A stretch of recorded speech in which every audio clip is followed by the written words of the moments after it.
सब्ज पहाड़ों के बीच एक छोटे से गांव में अरमान नाम का एक आदमी रहता था। अरमान अपनी नरम दिली और शफीक तबीयत की वजह से पूरे गांव में मशहूर था। वो एक लंबा खाकसार आदमी था जिसकी नरम भूरी आंखें इसकी रूह की हरारत की अक्कासी करती थी। जो भी इससे मिलता फौरन इसके साथ सुकून महसूस करता, जैसे इसकी मौजूदगी में दुनिया थोड़ी सुस्त और थोड़ी नरम हो जाती हो। अरमान के पास एक छोटा सा खेत था जहाँ वो फल और सब्जियां उगाता था, लेकिन इसे कभी दौलत या लालच ने नहीं घेरा। इसकी खुशी दूसरों की मदद करने में थी और अक्सर इसे गांव में देखा जाता था कि वो अपनी ज़मीन की पैदावार ज़रूरतमंदों के साथ बांट रहा है।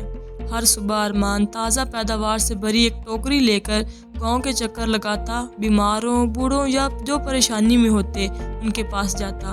वो कभी बदले में कुछ नहीं मांगता था, ये यकीन रखते हुए कि नेकी खुद अपनी जज़ा है। एक दिन जब अरमान अपने मामूल के दौरे पर था तो इसने सड़क के किनारे एक छोटे लड़के को अकेले बैठे देखा।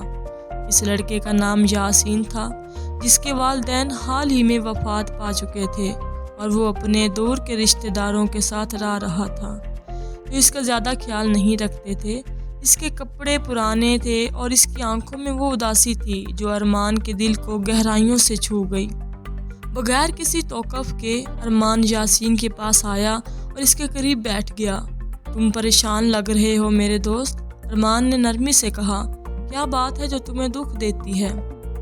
यासीन ने हैरानी से जनबी की तरफ देखा, जिसकी मेहरबानी गैर मुतवक्का थी। मुझे अपने वालिदैन की याद आती है, इसने आस्था से कहा, और मैं कभी भी खुद को कहीं नहीं पाता। अरमान ने नरमी से लड़के के कंधे पर हाथ रखा। काम एक भारी बोझ है, ख़ास तौर पर जब अकेले उठाना पड़े, लेकिन तुम अकेले नहीं हो यासीन। ये गांव तुम्हारा घर है और इसके लोग तुम्हारा ख़ानदान है।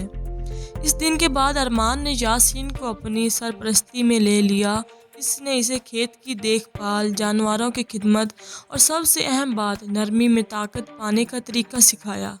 अरमान ने यासीन को सिर्फ ज़मीन में बीज बोना नहीं सिखाया, बल्कि इससे ये सिखाया कि किस तरह दिल में शफ़क़त के बीज बोए जाते हैं। यासीन अरमान की रहनुमाई में खुलने लगा। वो ना सिर्फ महारत में बढ़ा, बल्कि रूह में भी, ये सीखते हुए कि हकीकी ताकत मेहरबानी में होती है और ये ज़िंदगी के सबसे तारीख लम्हात में भी दूसरों की मोहब्बत में रोशनी पाई जा सकती है। साल गुजरते गए और यासीन अपनी नरम दिली और ख्याल रखने वाली तबीयत के लिए मशहूर हो गया, जो अरमान की पहचान थी। दोनों मिलकर गांव का ख्याल रखते रहे और जो भी मदद का मोहताज होता इसकी मदद करते। अरमान की मिरास यासीन में ज़िंदा रही और गांव मोहब्बत से भर गया। अरमान जो कभी तारीफ का तालिब नहीं रहा, इसने बेशुमार ज़िंदगियाँ छुई। इसकी मेहरबानी ने गांव में एक ऐसी फ़िज़ा पैदा की जिसमें सब मोहब्बत और हमदर्दी के साथ बंधे हुए थे। और जब वो दुनिया से रुखसत हुआ तो गांव वाले इस शफीक आदमी की कहानियाँ सुनाते, जिसने इन्हें सिखाया था कि हकीकी दौलत माल में नहीं, बल्कि इस मोहब्बत में है जो हम एक दूसरे को देते हैं।